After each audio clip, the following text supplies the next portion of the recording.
भारतीय रेल के इतिहास में जहां हम स्वच्छ सुरक्षा, संरक्षा और एक स्वच्छ सेवा मतलब स्वच्छ वातावरण में एक आनंददायक सेवा का अवसर प्रदान करते हैं।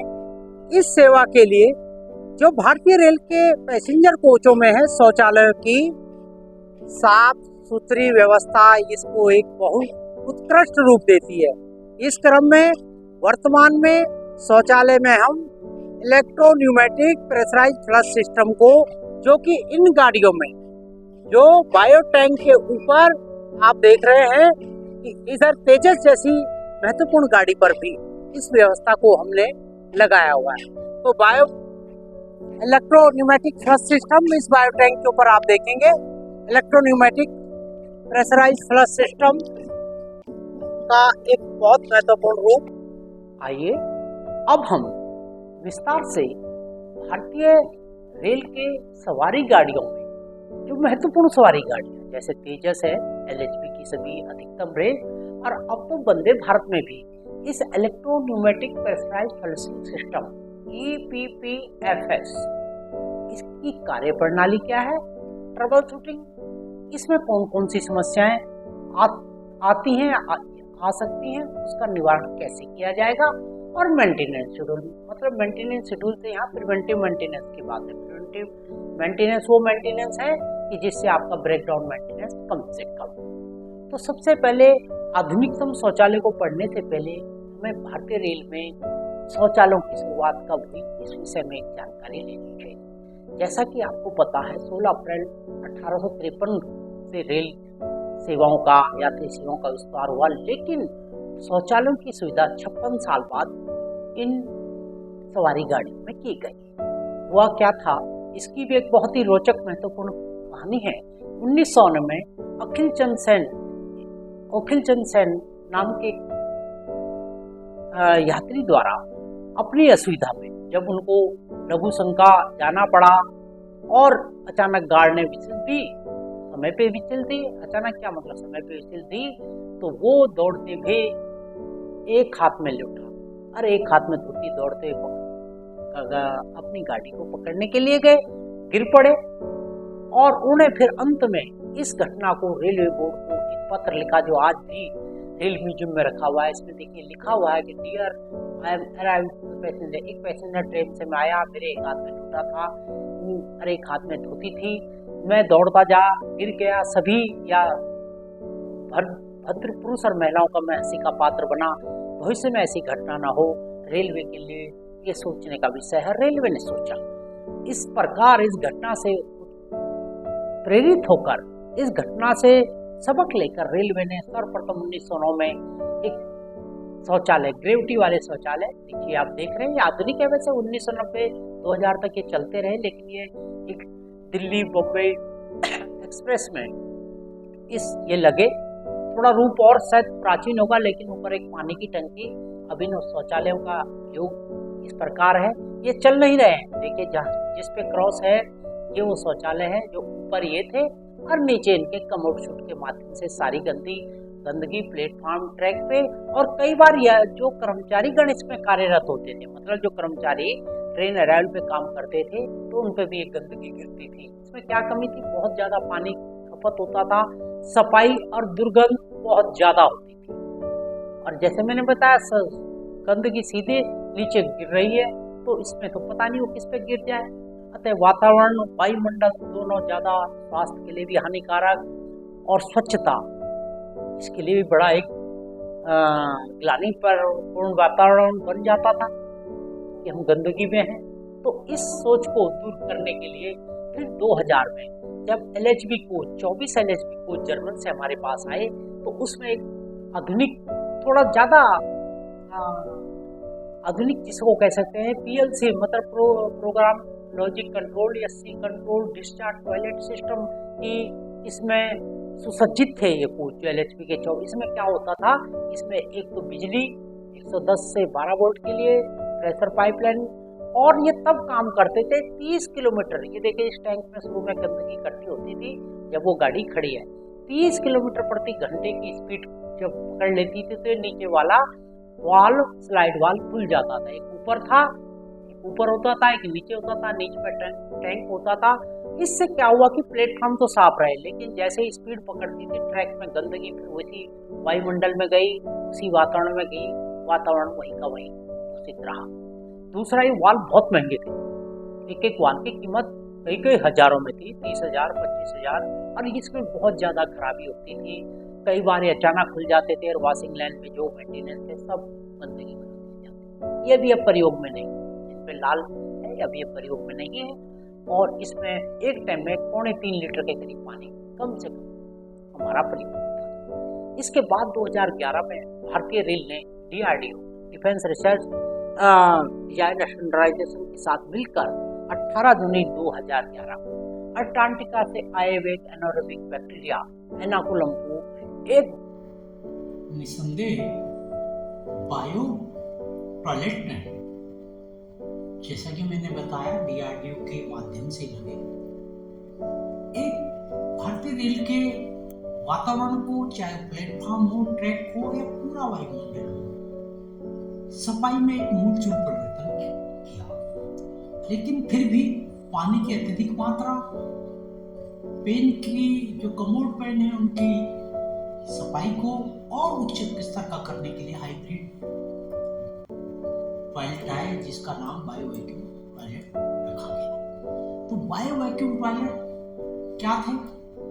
बायो वैक्यूम टॉयलेट एक ऐसी संरचना जिस प्रकार आप हवाई यात्राओं में देखते हैं, सेम उसी स्तर की, जैसे हवाई यात्रा में हम प्लस के लिए जैसे ही बटन दबाते हैं कि एक आवाज के साथ वैक्यूम जनरेट होता है, पूरी गंदगी पानी जो है पेन से, कमोड पेन के ऊपर से निकलकर एक टैंक में जमा होता है और हमारे पेन जो है बिल्कुल कमोड पेन बिल्कुल साफ सुथरे होते हैं। तो इसको भी 2019 में भारतीय रेल में 2017 से चल रहे ट्रायल के बाद 2019 में लगाया गया। इसमें FP से हाई प्रेशर और 10 वोल्ट सप्लाई और इतने सारे चीज, पिंच वाल्व, अभी मैं आगे आपको चलता हूँ। देखिए, plus nozzle, liquid level guard, pinch valve और कई तरह की संरचनाएं,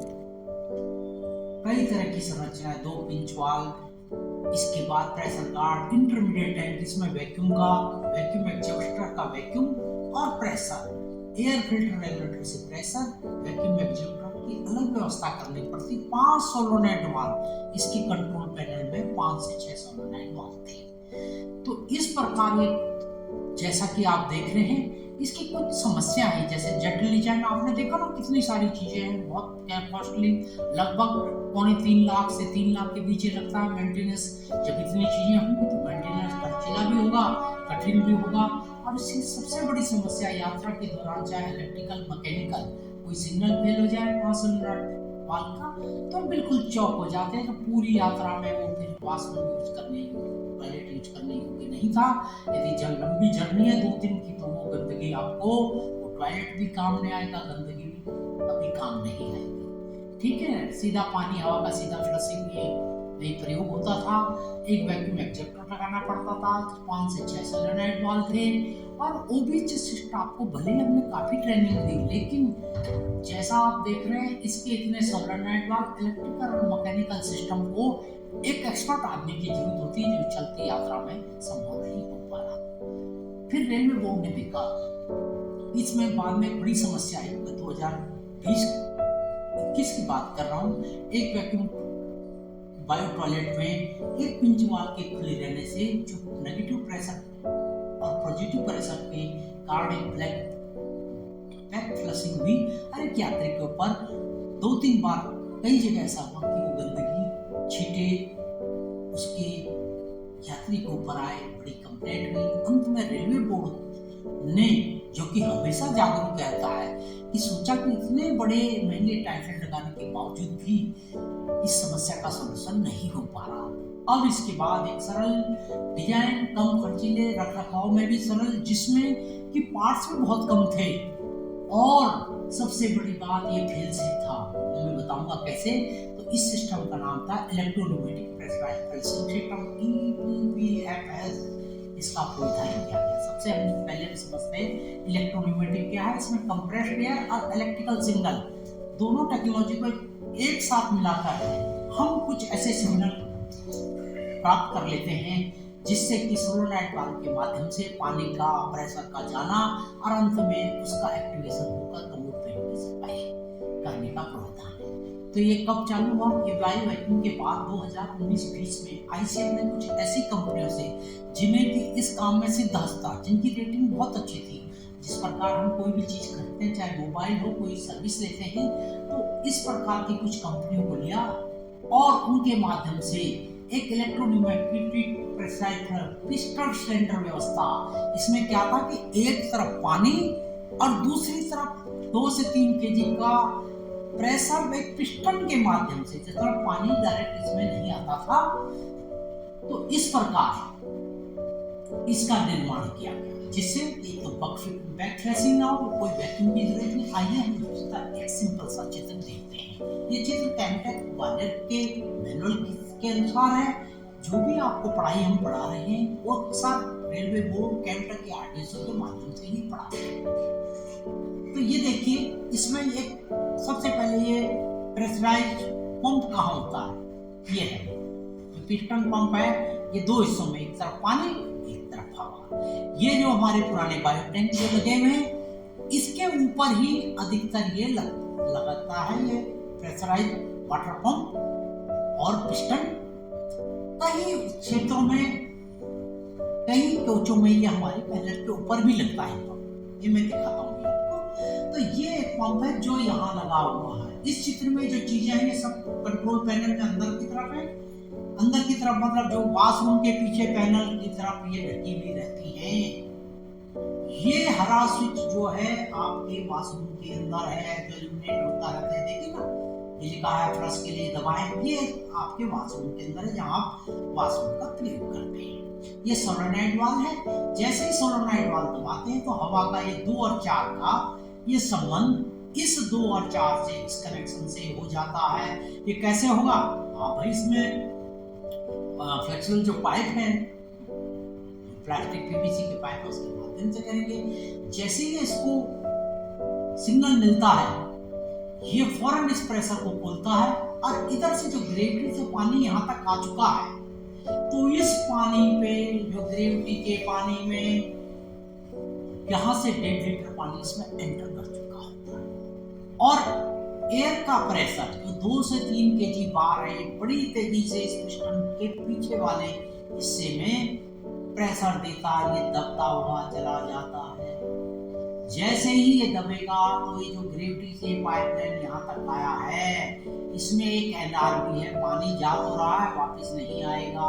तो ये प्रेशराइज वाटर यहाँ से होता हुआ इस वाले लाइन से, इस वाले कनेक्शन से कमोड पेन की तरफ 1.5 लीटर पानी और 2 से 3 केजी पर सेंटीमीटर की हवा का दबाव तेजी से जो नोजल है 5 से 7, जैसे इंग्लिश कमोड में या इंडियन स्टाइल कमोड में जितना भी होगा, इस पे बड़ी तेजी से पानी सारी गंदगी को बायो टैंक की तरफ भेज देगा।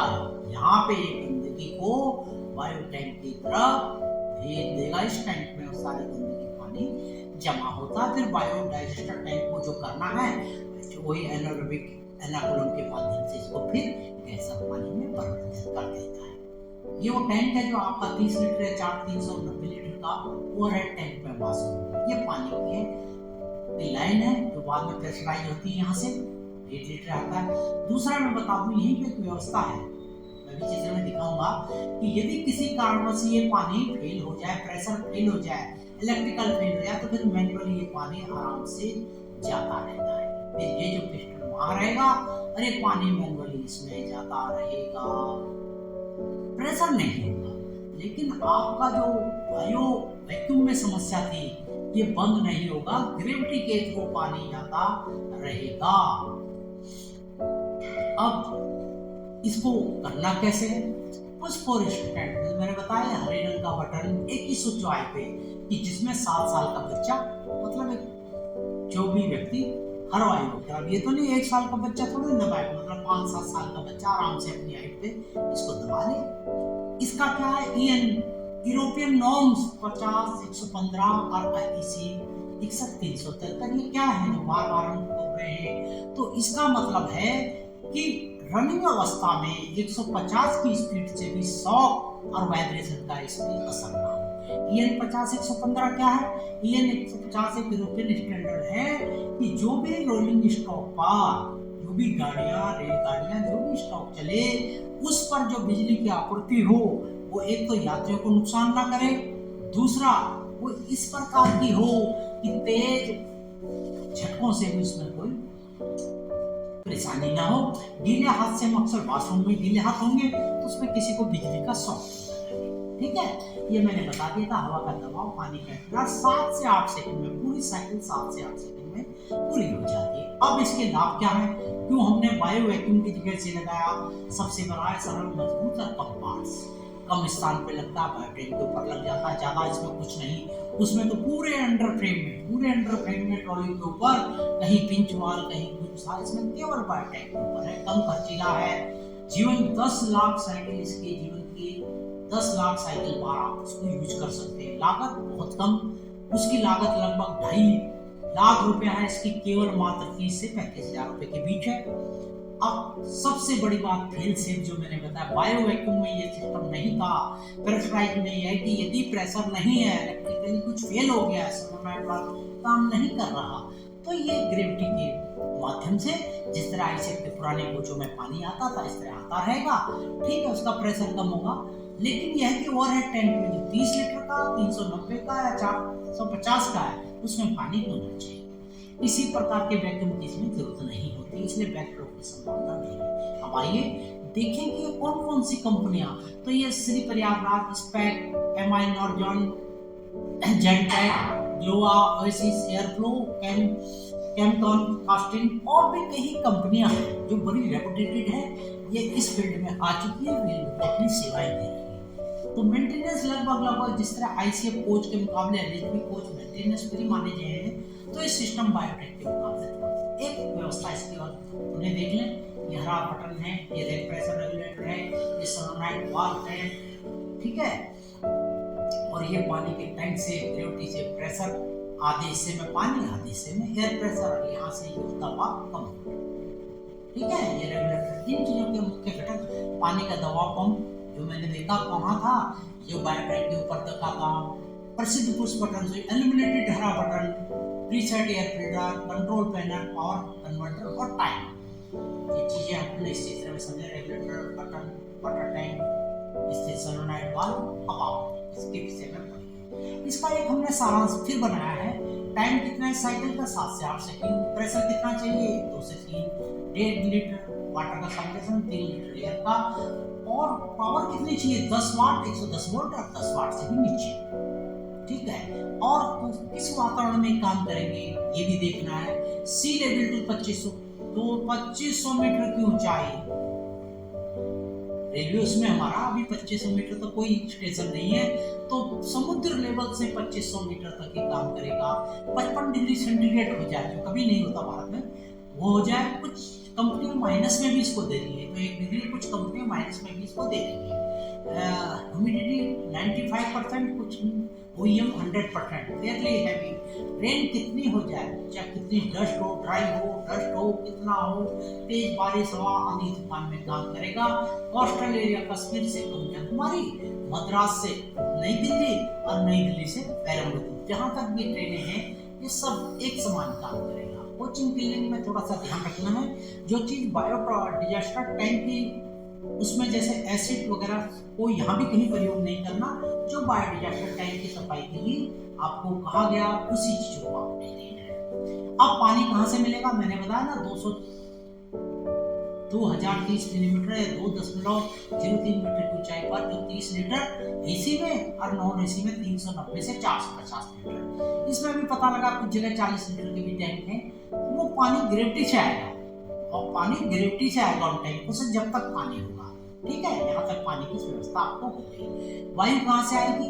15 लीटर, जो 75 लीटर का 2 टैंक होते हैं LHB में, 125 लीटर का वायु का टैंक एयर ब्रेक के लिए, और 75 लीटर का इसी प्रकार के लिए न्यूमेटिक सप्लाई फ्लशिंग के लिए यह प्रयोग होगा। दोनों एनवारी से सेपरेट होते हैं ताकि ब्रेकिंग में कोई समस्या ना आए।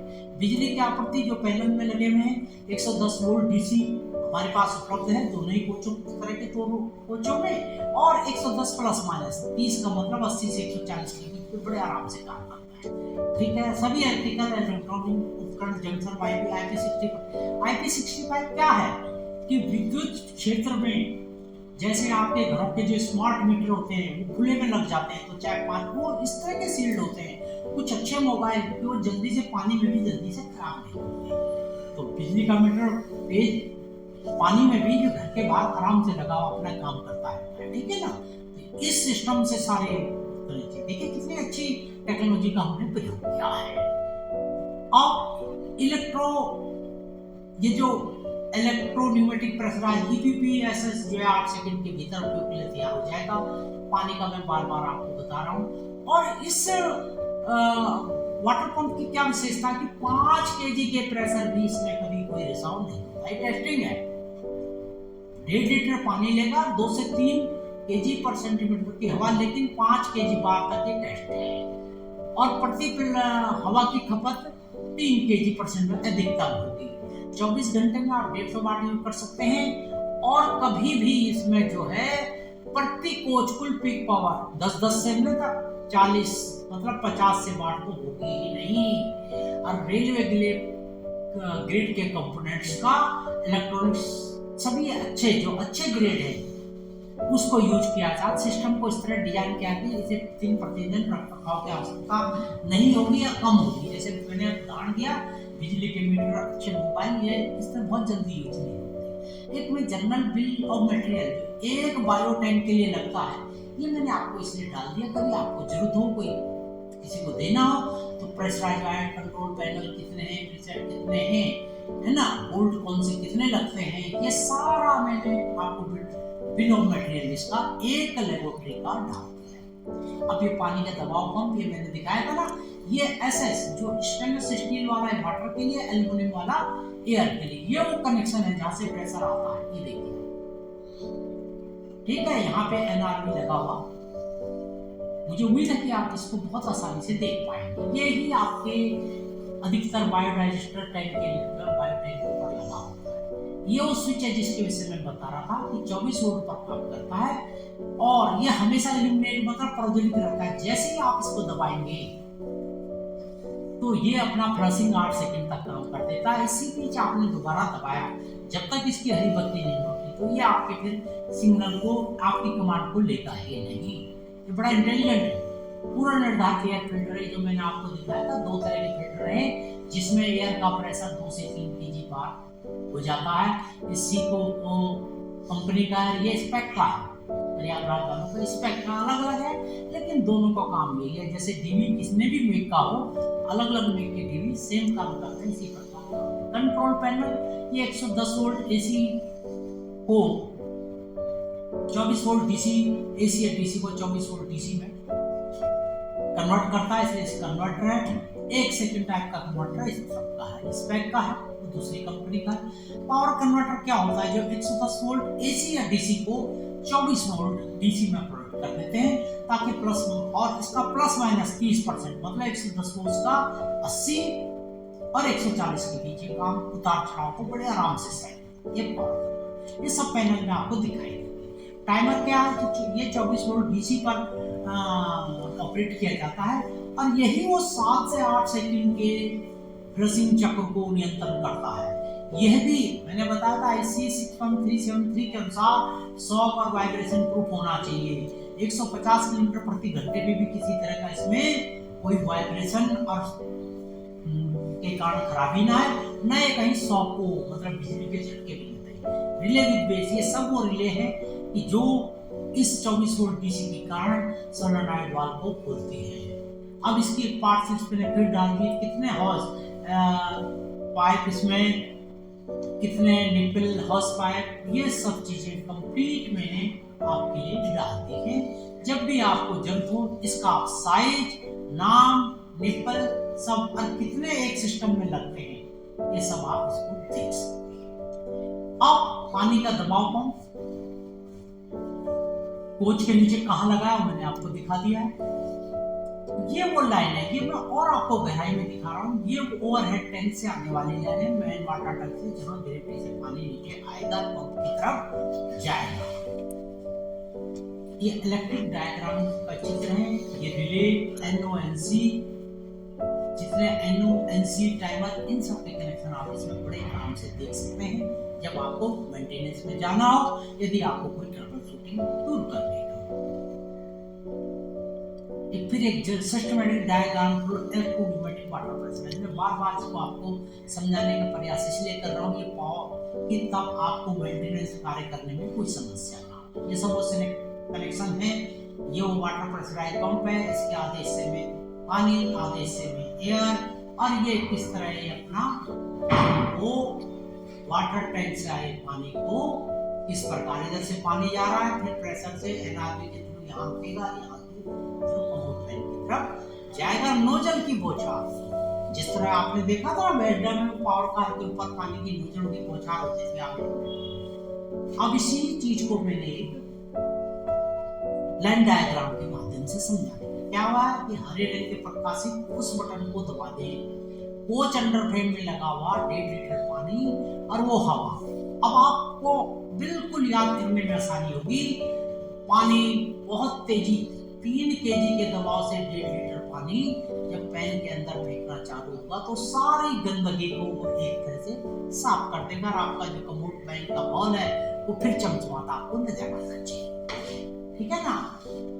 और जैसे ये चक्र पूरा हो जाता तो ग्रेविटी के कारण जो पानी आ रहा है वो 1.5 लीटर पानी फिर पिस्टन के आधे हिस्से में पहुंच जाता है। और 8 सेकंड से पहले आपने इसको कुछ किया कि कुछ आपकी कमांड को लेगा नहीं। तो मुझे उम्मीद है अब तक आप इसकी कार्य प्रणाली को समझ चुके, कितनी सरल, कितनी आसान और कितने कम पार्ट्स के साथ ये प्रारंभ की गई है। अब आइए, यदि कोई सिस्टम है तो उसमें समस्याएं भी आएंगी। मानव शरीर है तो उसमें भी कई तरह के रोग आते हैं समय के अनुसार, तो इसमें भी कुछ समस्या समाधान। तो मैंने इस चीज को केमटेक मैनुअल के अनुसार आपको सुविधित किया कि हवा की पाइपलाइन ठीक से काम नहीं करी, एयर प्रेशर नहीं आ रहा।